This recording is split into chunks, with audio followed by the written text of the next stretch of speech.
Steve Legacy, and Steve Legacy is the CEO and founder of Steve Legacy LLC. He is an inventor, an author, and limiting belief specialist. He helps entrepreneurs and students connect their, and please welcome him with me here. Disbelief, right? And the thing about it, the reason why you gotta get rid of them, because if you have that in your system, it's kind of hard for you to see what your vision, what your genius, what your passion is, right? And that's the biggest challenge we had, right? When we was in school, we had different subjects like math, science, and literature, things like that, but we never had a subject on discovering our genius. And that was one of my TED Talks that I had this past May about unpacking and what if schools nurtured our inner genius. We nurture every subject underneath the sun, but we never nurture the true passion and the genius that we have inside of us, and what that affects at child state, at the young adult state, and when you become an adult. And you can tell how big of an impact and effect that it is, because the fact is most adults are in these seminars are trying to unravel their problems, unravel their disbeliefs, right? That's because it was never nurtured. Once you be able to nurture those different things, and this is what we're going to talk about throughout this segment, you'll be able to untap and really find exactly how to really discover that genius you have within you. Now, you may be working in a business right now, or you may be aspiring to work in a business and doing things on the job. Now, my great mentor, Jim Rohn, he always said, work harder on yourself than you do on your jobs. Most people there are clocking and looking at the time when they can punch out, but not knowing that they can have that very ability to really work on that craft, work on that skill set, discover that genius while they're working in that environment. So when they do start their business, or if they are in their current business, they know exactly what to do. And that's the great thing I love about it, because I had to do things more than what was required. Most people do not want to do things more than what is required if they don't have a dollar attached to it. And that's that's the powerful thing behind it, is that you have to do more for what you get paid for. But here's the flip side to it. Once you do more for what you get paid for, you develop skill sets. And when you develop these skill sets, the dollars tend to come in. Why? Because now you're not average, you're above average. So above average people get above average premium pricing. Below average, you get below average, right? So do not argue about where you're going to get your raise or why my sales are not being where it's supposed to be at. Are you tapping into the skill sets that you have to really meet the demands of your customers, meet the demands of your business, or even meeting the demands of your employer to get yourself to the next level? Now, once again, I mentioned about the brothers and the sister, right? Fear, doubt, and disbelief. Now, what builds belief? Truth, fact, and faith, right? So you got to find the truth for what you really want in life, right? I mean, get all the truth, all the facts at any price. And once you define that, right, then you start to believe. Now, belief is funny. Belief does not kick in until you act. Most people think belief kicks in after they start thinking. Thinking is the foundation of getting things moving, but action is the cure to your disbelief. Once you start moving, your mind has to do nothing more than change the state. You change the state that you're in. Now you look at things differently. I always say, I say to a lot of people, I don't see things for what it is. I always see things for what it can be. What can you see yourself becoming, right? What can you see yourself advancing? And most people want to be great, but you gotta know how to be great. The only way you can be great is service to the many. Service to many will lead you to greatness. Remember that. Service to many. So if you're not serving enough in your business and your work effort and things that you're trying to do in life, you got to understand. That's why the results are not where it's at. The more you are able to really serve and find the answers to the problems that we have, then the world is going to lay the treasures before your feet.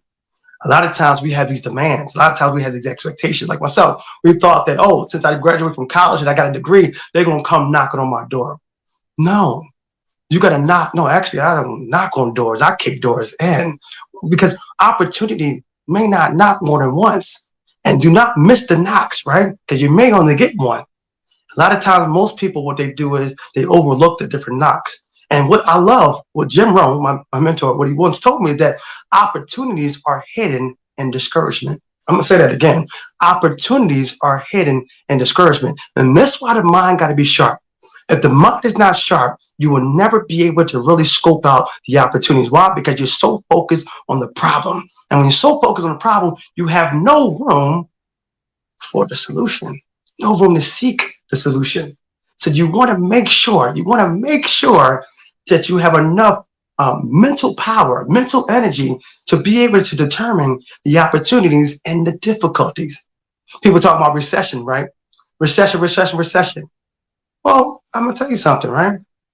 Recessions is, you know what's around the corner for recession? Progression.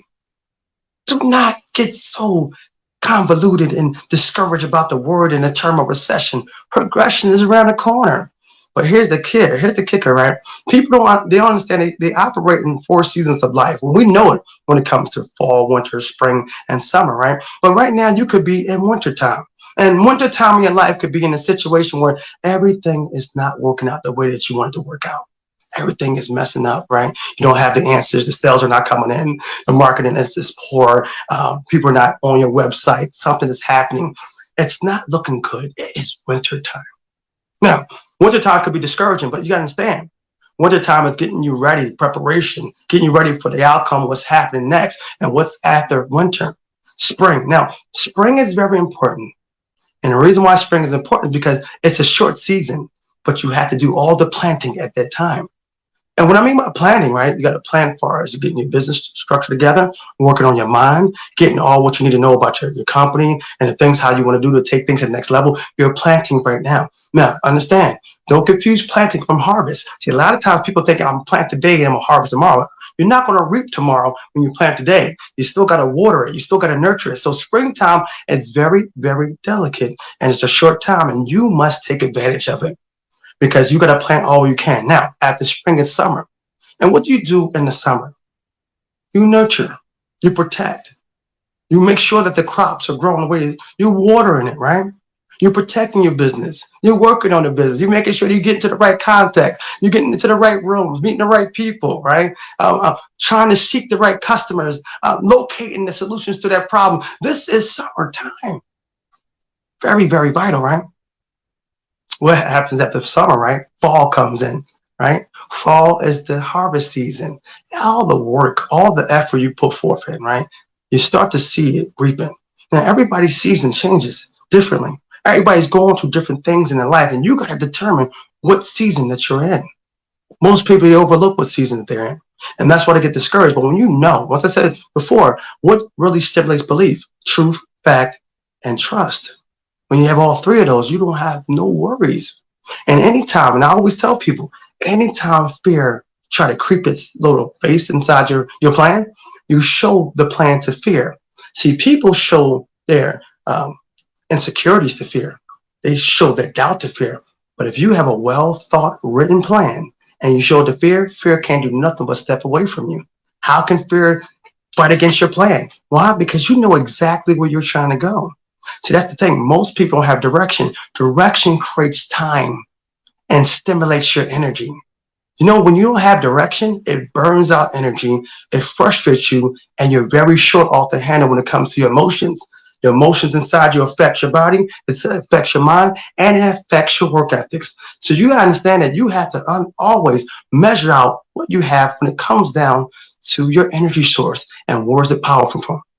The crazy thing behind it is that most people are on, but few are activated. There is two different versions of being activated and being on. See, I use the analogy of you go into a cell phone store, right?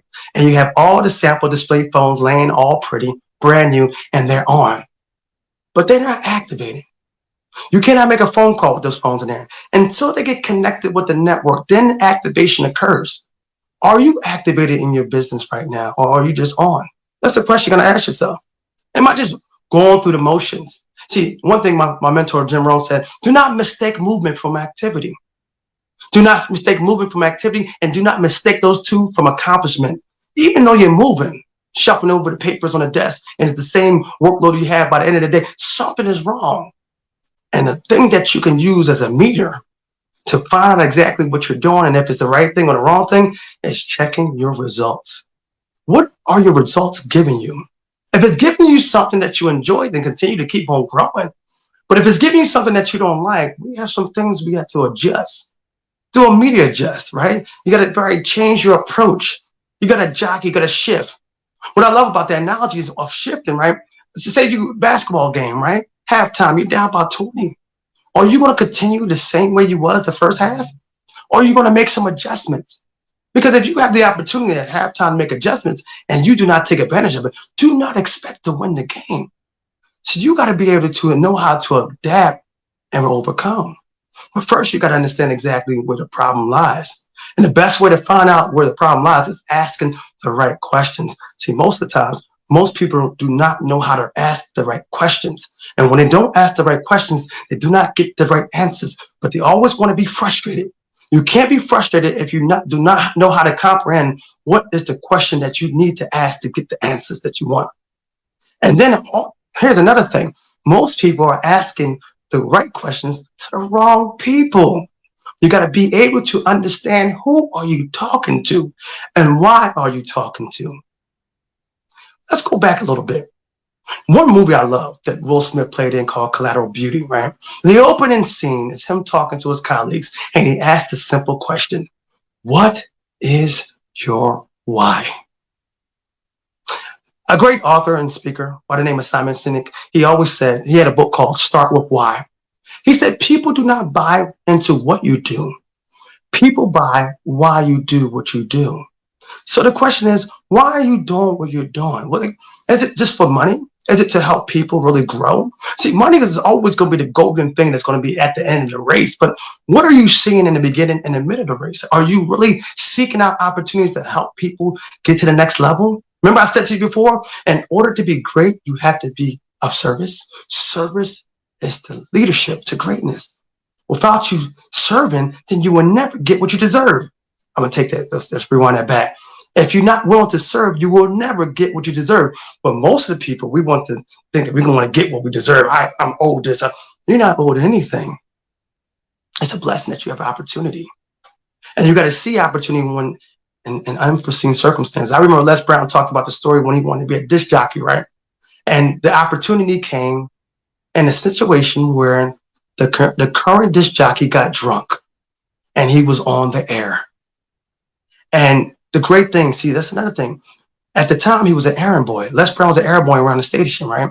But being an errand boy, he was able to see everything that was happening, how the circuits was moving, how he was able to move the actual board. He was starting to learn from a distance how to use it because he was waiting for his opportunity. But look, he didn't get a job right away when he worked for the studio. He had to first started getting coffee, picking up people from the airport. But he was waiting for that time. When that disc jockey got drunk that one time on air, and the boss called that phone and said, "Do you know how to operate the thing?" And he said, he said to Les, "Don't touch nothing." He said, just play music, right? But Les knew that was his opportunity. He'd been rehearsing his whole lingo, his name for months, and he was waiting for it. And he got on the air and he took that thing by storm. Are you prepared for your opportunity? One of the slogans I used to always hear, actually, I think I read it in a fortune cookie. It said, I'd rather be prepared for an opportunity and not have one than have an opportunity and not be prepared. Even when you're not prepared, you got to be seeking for answers and waiting for the opportunity comes. Opportunity don't always show to you in a good standpoint. Opportunity is always around the corner from difficulties. So remember, you got to identify what difficulties that you're having in your business, your current state of how you're operating your skill sets. And then once you identify, you're going to see some opportunities. I love reading threads when people are complaining. That inspires me to invent different things to solve a solution. I remember the first invention, the Wonder Ring. I invented that mobile photo booth, handheld photo booth, because of a problem. The problem, I was at an actual event and they had a standalone photo booth and people was walking past it going towards the bleachers. We was at an alumni basketball game. And I said, man, what if I had something mobile, handheld, and could do the same thing as the standalone photo booth, but now I could take it on the go. I can meet people where they're at. That's why my tagline for the wandering is, you don't wander to us. We wander to you. We don't want the event to stop. We don't want the excitement to stop. We want to be my slogan is become the atmosphere. We want to be a bond with the atmosphere. So I took that problem while I was there as a mascot. I was burning up in this Panther suit, right? Enjoying myself, but I seen the solution before my eyes and I got to work on it. Now, here's the thing. When you get to work on an idea, Jimmy always said, I call Jim Rohn for short, Jimmy, like I know him, right? Jimmy always said that the best time to work on an idea is when the idea is hot and the emotion is strong. When the emotion is strong, there's a lot of things are going on in the mind that allows you to come up with some great ideas, that allow you to start getting the movement of where you need to go. Get a pad and paper too, a pen and pad. Because the thing about it, you'll start seeing and hearing and really visualizing ideas, and you got to jot it down right then and there. Because sometimes they're like radio waves, like radio stations. It comes to you, but then you may not get a replay. You may not be able to play back. So you got to have a pad and pencil handy for the ideas that's going to come to you. God speaks to people different. I get spoken to in dreams like 3 in the morning. Dr. Kelly knows that I'm up at 4, so I told him my little secret. But the dreams come to me. I keep a pad and pen next to my bed and I write different things down, books, game ideas, things like that. And what it does is it helps me get to the next level. Now, half the times I write down the stuff, it's not for that moment. It's for the future. See, most people, they're not realizing that you're planning for the future, not tomorrow. No, you're planning now, but you don't execute it now. Some things may be for next year. Some things 2 years out. You got to be able to have that type of motive to know that I'm planning things beyond myself. And that's how your vision and your dream and your passion and your energy should be.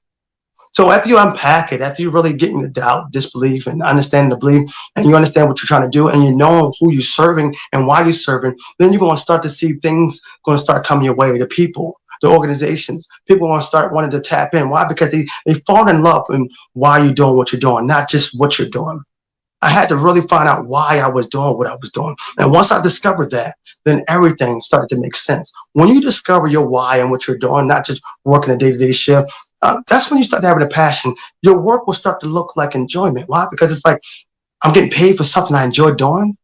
Work don't look work. People say they leave the 9 to 5 for financial freedom, but don't know that when we work in businesses, it's like 24/7. But why does it feel different than working 9 to 5? Why 9 to 5 feels so dreadful? Oh gosh, Monday, I don't know what I want to do. But you could be working 12 to 13 hours in your job. You're like, oh my gosh, I can't wait to do this tomorrow. Why is that different? Because you're operating in your passion and in your genius.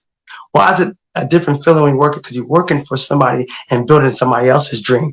That's not what God had intended for you to do. Now you can work underneath somebody to build up the criteria of what you're trying to do, but don't get stuck there. There's an old story. They talked about a guy who was so far in the rat race that he was climbing up the ladder, climbing up. He got to the top of the roof and he realized he was on the wrong building. And it took him 30 years to climb up to the top just to find out that he was on the roof of the wrong building. Make sure you're on the right roof. Make sure what you're doing is what God has given to you. Make sure you tapped into this thing fully. Make sure you all the way in. Make sure you know why you do what you do. 7 steps to getting anything you want. I always say this, not to always rehash this thing, because I think that if you master these 7 steps, you can get anything that you want in life, as far as your business, life in general, just overall different person you'll be able to develop. For step number 1, list what you want. Most people can list you why and what they don't want, right? But how about today? Write down, what do you want? Write everything down in detail. What do you want? Second step, write down why you want what you want. Give it the reasons. The third step, most people do not even have this on their paper or even in their plan or even in their thought process. The third step, list the adversities, the obstacles, and the things that may get in your way. You got to write in detail what can really shake you. And the reason why you got to write it up, because the fact is, if you do not know exactly what's coming to hit you in the midst of your journey, and then one storm that hits you can knock you off track. Why? Because you forgot why you're doing what you're doing. So you got to list the obstacles, right? Step 4, list the people, places, organizations who you need to connect with. List those people who you need to connect with and talk to them today. Not tomorrow, today, right? Number 5, you got to list and find out what you need to know in order to get there. Find out all information. Do some research. What you need to know. You've already got the people. You got the organization. You got the places. You got your why. You got your what. List what you need to know to get there. Number 6, very important part. Create an action plan, a detailed action plan. Not just no. And I don't knock the nice little storyboards and people want to put pictures up and everything like that. Cool, but it has to have a targeted where you're going, right? And number 7, list the date. Mark the date. If you do not mark the date of this action goal and action plan, it will never come true. It'd be more like a wish. And we already know we do not live in Disney World. We live in a real world. And most people think they're waiting for their ship to come in, not realizing that they are the ship at the dock. Get out of the dock and go into that ocean. But a lot of people want to toe dip, stick the little toe in. Yeah, you stick one toe into the water, it is going to be cold.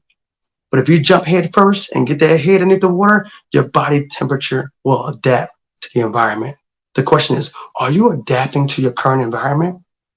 Or are you just playing emotions? Or are you just wishing for things to change? Well, Jimmy always said it best. And once again, Jimmy is Jim Rome for short. For things to change, you got to change. You can't change the seasons, but you can change yourself. Here's the question. Are you willing to change yourself in order to get to the next level? See, you have all the skills. I mean, you have all the talent, but do you have your why?